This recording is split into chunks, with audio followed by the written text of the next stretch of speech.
محترم سامعین السلام علیکم ورحمۃ اللہ وبرکاتہ۔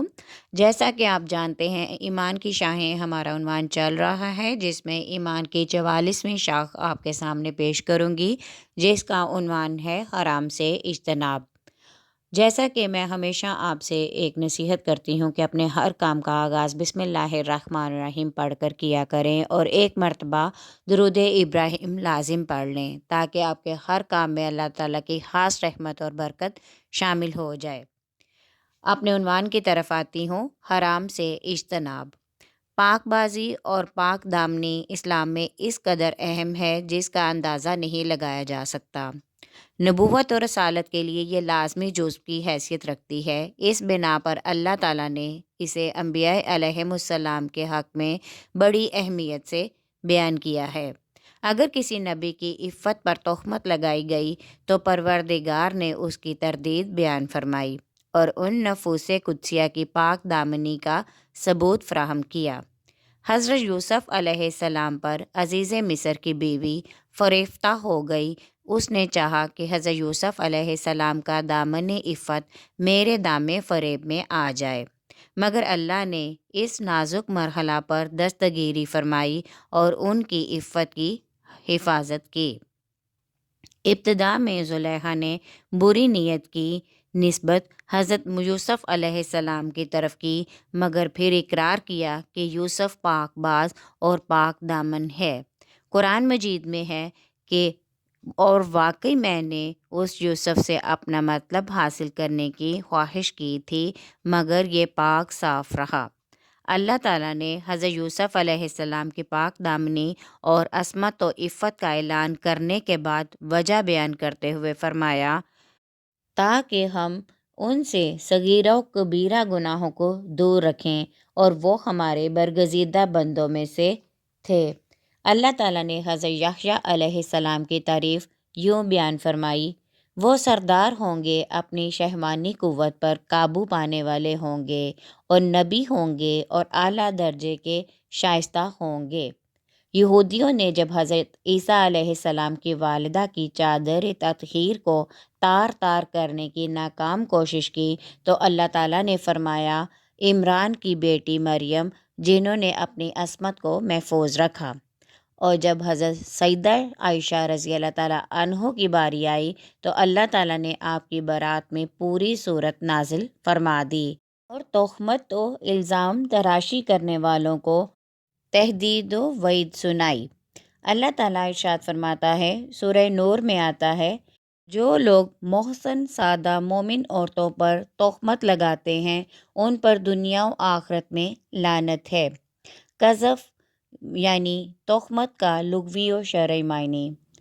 قذف بالحجارہ کا معنی پتھر پھینکنا اور قذف المحضہ کا معنی پاک دامن عورت کو زنا کی تہمت لگانا۔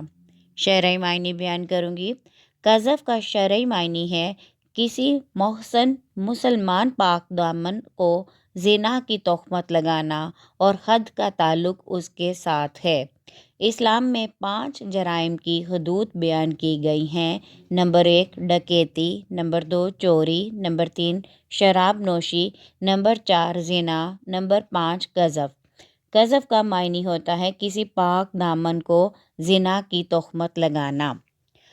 قرآن و حدیث کی روشنی میں قذف کا حکم۔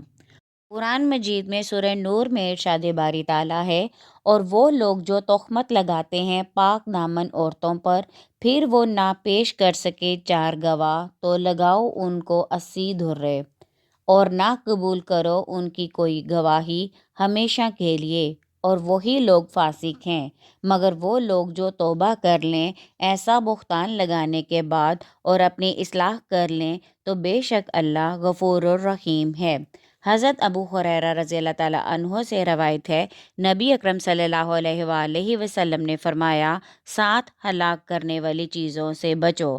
صحابہ نے عرض کیا، یا رسول اللہ صلی اللہ علیہ وآلہ وسلم وہ کیا ہیں؟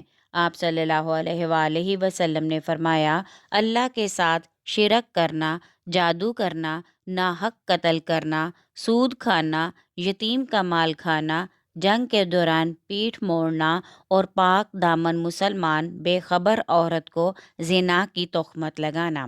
حضرت سلمہ رضی اللہ تعالیٰ عنہ روایت کرتی ہیں کہ جب ہم حبشہ کی سرزمین پر پہنچے تو نجاشی نے اپنے مذہب کے علماء کو جمع کیا اور رسول اللہ صلی اللہ علیہ وآلہ وسلم کے صحابہ کو بلایا اور کہا، اس دین میں کیا خصوصیت ہے جس کی وجہ سے تم اپنی قوم سے الگ ہو گئے ہو اور میرے دین میں داخل ہوئے ہو اور نہ ہی کسی اور قوم کے دین میں داخل ہوئے ہو؟ حضرت سلمہ فرماتی ہیں، تب حضرت جعفر بن ابی طالب رضی اللہ تعالیٰ عنہ نے یہ تقریر فرمائی، اے بادشاہ، ہم عہد جاہلیت میں گرفتار تھے، بتوں کو پوجتے تھے، مردار کھاتے تھے، بے حیائی کا کام کرتے تھے، رشتوں کو توڑتے تھے، پڑوسیوں سے بدسلوکی کرتے تھے، ہمارا قوی شخص کمزور کا مال کھا جاتا تھا۔ ہمارا یہی حال تھا کہ اللہ تعالیٰ نے ہماری طرف ہم میں سے ایک رسول صلی اللہ علیہ وآلہ وسلم بھیجا۔ ہم اس کے نسب کو جانتے تھے اور اس کی صداقت اور امانت اور پاک دامنی کے معترف تھے۔ اس نے ہمیں اللہ کی طرف دعوت دی تاکہ ہم اس کی توحید بیان کریں، اس کی عبادت کریں اور اللہ تعالیٰ کے سوا ہم جن بتوں اور پتھروں کی عبادت کرتے تھے اس کو چھوڑ دیں۔ اس نے ہمیں سچ بولنے، امانت ادا کرنے، رشتہ داروں سے حسن سلوک کرنے، پڑوسیوں سے اچھا برتاؤ کرنے، قتل و غارت اور حرام سے اجتناب کرنے کا حکم دیا اور ہم کو بے حیائی کے کاموں، جھوٹ بولنے اور یتیم کا مال کھانے اور پاک دامن عورت کو زنا کی تہمت لگانے سے منع کیا اور ہم کو یہ حکم دیا کہ ہم صرف اللہ کی عبادت کریں، اس کے ساتھ کسی کو شریک نہ بنائیں اور ہم کو نماز پڑھنے، زکوٰۃ ادا کرنے اور روزہ رکھنے کا حکم دیا۔ پھر ہم اس پر ایمان لائے اور جو احکامات وہ لے کر آئے اس کی ہم نے پیروی کی۔ حضرت عائشہ رضی اللہ تعالیٰ عنہ بیان کرتی ہیں کہ جب میری برات نازل ہوئی تو نبی پاک صلی اللہ علیہ وآلہ وسلم منبر پر کھڑے ہوئے اور قرآن مجید کی تلاوت کی اور منبر سے اترنے کے بعد آپ صلی اللہ علیہ وآلہ وسلم نے 2 مردوں اور 1 عورت پر حد لگانے کا حکم دیا، سو ان کو حد لگائی گئی۔ حضرت ابن عباس رضی اللہ تعالیٰ عنہ سے روایت ہے، حضرت بلال بن امیہ نے نبی پاک صلی اللہ علیہ وآلہ وسلم کے سامنے اپنی بیوی کو شریک بن سمحہ کے ساتھ قذف کیا تو حضور صلی اللہ علیہ وآلہ وسلم نے فرمایا، دلیل لاؤ ورنہ تمہاری پیٹھ پر حد جاری ہوگی۔ حضرت عائشہ صدیقہ رضی اللہ تعالیٰ عنہ بیان فرماتی ہیں، نبی پاک صلی اللہ علیہ وآلہ وسلم نے اپنے اصحاب سے فرمایا، تم جانتے ہو کہ اللہ کے ہاں سب سے بڑا سود کیا ہے؟ صحابہ نے عرض کی، اللہ اور اس کا رسول صلی اللہ علیہ وآلہ وسلم ہی بہتر جانتے ہیں۔ فرمایا، سب سے بڑا سود اللہ کے نزدیک مسلمان کی عزت کو حلال کر لینا ہے۔ پھر آپ صلی اللہ علیہ وآلہ وسلم نے یہ آیت تلاوت کی۔ مجید میں سورۃ الاحزاب میں ارشاد باری تعالیٰ ہے، جو لوگ مومن مردوں اور عورتوں کو جبکہ وہ بے قصور ہوں اذیت دیتے ہیں، وہ بہتان اور صریح گناہ کا وبال اپنے سر لیتے ہیں۔ عزت کا حملہ کرنے کی بدترین صورت یہ ہے کہ عفت دار مومن عورتوں پر بے حیائی کے ارتکاب کی تہمت لگائی جائے، جس سے ان کو اور ان کے خاندان والوں کو سخت تکلیف پہنچتی ہے اور ان کا مستقبل خطرے میں پڑ جاتا ہے۔ نیز اس سے مسلمانوں کے معاشرے میں بے حیائی کی اشاعت ہوتی ہے اور نفاق و نفرت کے دروازے کھل جاتے ہیں۔ حضرت ابو ہریرہ رضی اللہ تعالیٰ عنہ سے روایت ہے، نبی اکرم صلی اللہ علیہ وآلہ وسلم نے فرمایا، مسلمان کا بھائی ہے، وہ اس کو کسی کے سپرد نہیں کرتا، اس کو ذلیل و رسوا نہیں کرتا۔ پھر آپ صلی اللہ علیہ وآلہ وسلم نے اپنے مبارک سینے پر ہاتھ رکھ کر 3 مرتبہ فرمایا، تقویٰ یہاں ہے۔ ہر مسلمان پر دوسرے مسلمان کا مال، خون اور عزت حرام ہے۔